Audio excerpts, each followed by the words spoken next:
अगर आप, ठीक है, अगर आप गुरु पर ही भरोसा करके बैठ गए, बिल्कुल, अगर आप गुरु पर भरोसा करके बैठ गए तो भी तो धोखा हो सकता है ना। आज लाखों लोगों के साथ धोखा हो रहा है, पूरी दुनिया में लोगों के साथ धोखा हो रहा है।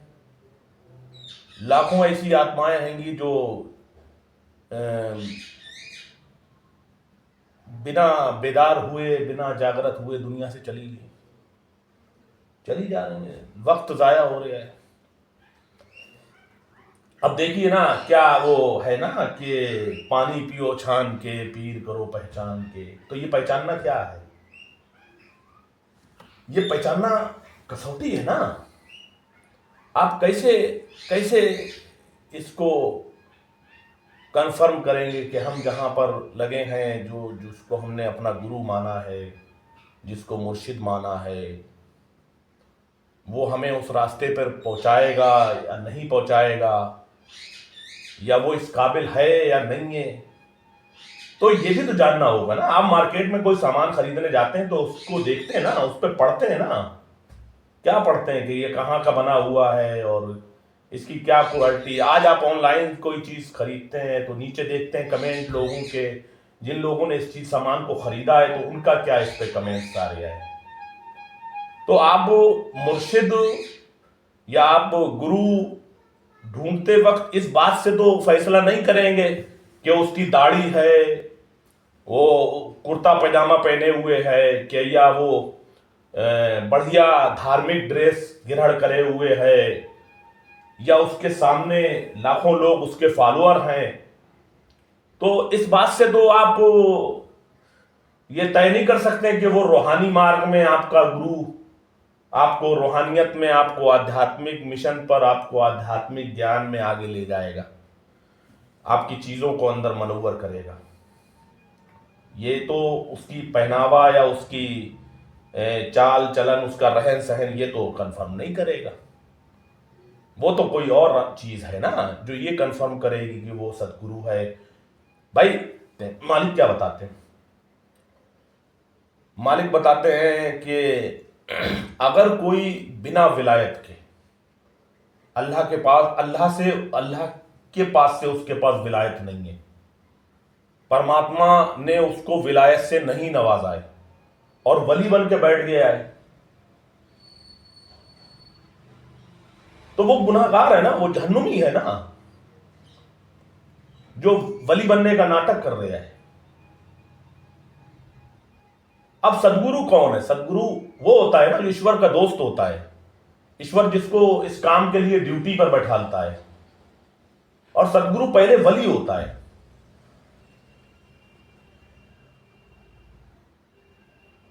पहले वली होता है, पहले अल्लाह का दोस्त होता है, फिर अल्लाह उसको मार्फत पर फाइज करता है।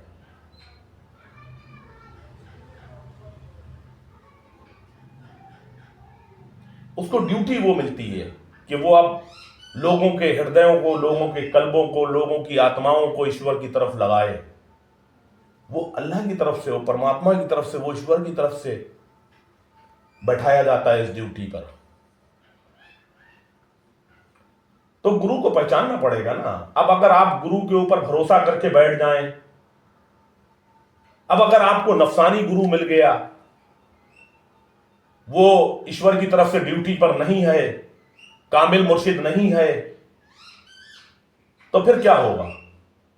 वो आपसे अपने दुनियावी काम निकालेगा, आपसे अपने नफ्स की, अपने मन की ख्वाहिशें पूरी कराएगा, और बदले में क्या करेगा? बदले में आपको वजीफों में आपको लगा देगा।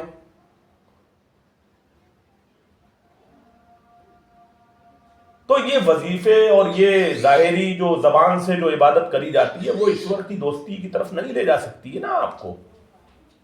वो तो अंदर की चीजें हैं। आध्यात्मिक रास्ता, ये रूहानियत का रास्ता, वो अंदर की चीजें मनोवर होने के बाद शुरू होगा ना।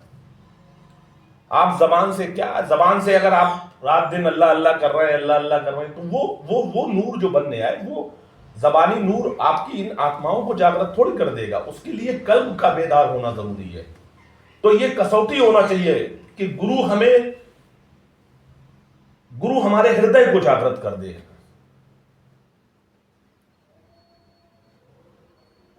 जब हमारा हृदय जागृत होगा, तब हमारा अंदर जब मनोवर होगा, तब बाहरी फिर पाकी आएगी। अंदर की शुद्धता के बाद ही हमारे जाहिर में, हमारे बाहर पाकी आती है। बाहर हमारे तब्दीली ही जब आएगी, जब हमारे खून में, हमारी रगों रगों में, हमारे अंदर वजूद में जब नूर सरहियत कर जाएगा, वो नूर हमारे बाहर को मनोवर करेगा, इस बाहरी हिस्से को भी हमारे वो चमकदार कर देगा। तो असल चीज है, इस रास्ते पर हमें कामिल गुरु मिल जाए, और उसको पहचानना ही आपकी मेन, जो सबसे पहली, जो प्रमुख, जो खास पहला काम है, वो ये है कि उसको पहचानो, वक्त जाया ना हो जाए। मालूम पड़ा जिंदगी के 40 साल 50 साल निकल गए और आप नहीं पहचान पाए, तो आपकी जिंदगी का मकसद, आने का मकसद, दुनिया में पैदा होने का मकसद तबाह और बर्बाद हो जाएगा। कुछ भी आपके हाथ नहीं रहेगा, वक्त जाया हो जाएगा, लताइफ मर जाएंगे, खस्ता हो जाएंगे,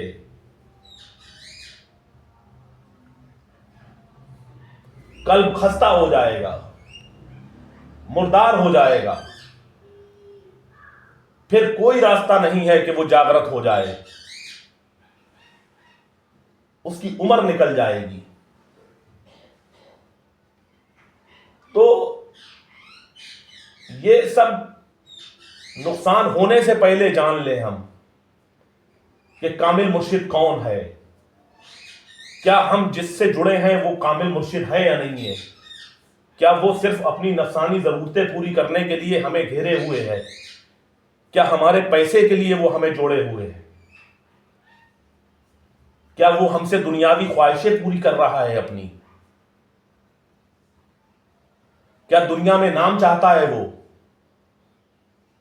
आज सैकड़ों गुरु ऐसे हैं जो दुनिया चाहते हैं, और दुनिया चाहने के लिए वो ये ढोंग कर रहे हैं, आध्यात्मिक सीढ़ी से वो दुनिया हासिल कर रहे हैं। कहीं ऐसे गुरु से तो आपका वास्ता नहीं पड़ गया है। ये बहुत कड़वी बातें हैं, मैं जानता हूं कि लोगों को बुरी लगेंगी। अभी कुछ दिन पहले एक साहब से बात हुई, उन्होंने कहा मुझसे, हमारे ही सिलसिले के हैं, कि हमारे शिष्य सवाल करने लगे हैं आपसे, आपकी बातों सुनकर हमसे सवाल होने लगे हैं, कहीं ऐसा ना हो कि हमने अपनी जिंदगी के 60-65 साल इस रास्ते पे गुजारे हैं, वो बर्बाद ना हो जाएं। हम उस स्थिति में नहीं हैं कि हम अब सब कुछ खो दें। मुझे मालूम है विरोध होगा, लेकिन बात हक की है, बात मिशन की है, तो करना पड़ेगी, करना पड़ेगी। तो गुरु पहचानना बहुत जरूरी है। खास बात है कि हमने जिसको गुरु करा है, हमने जिसके हाथ में अपना हाथ दिया है, हम जिसके हाथ पर अपने आप को सेल करा है, अपने आप को बेचा है, तो उस बेचने के बदले में जो चीज मिलना है, जो कीमत मिलना है, वो हृदय जागृत से कम नहीं होना चाहिए।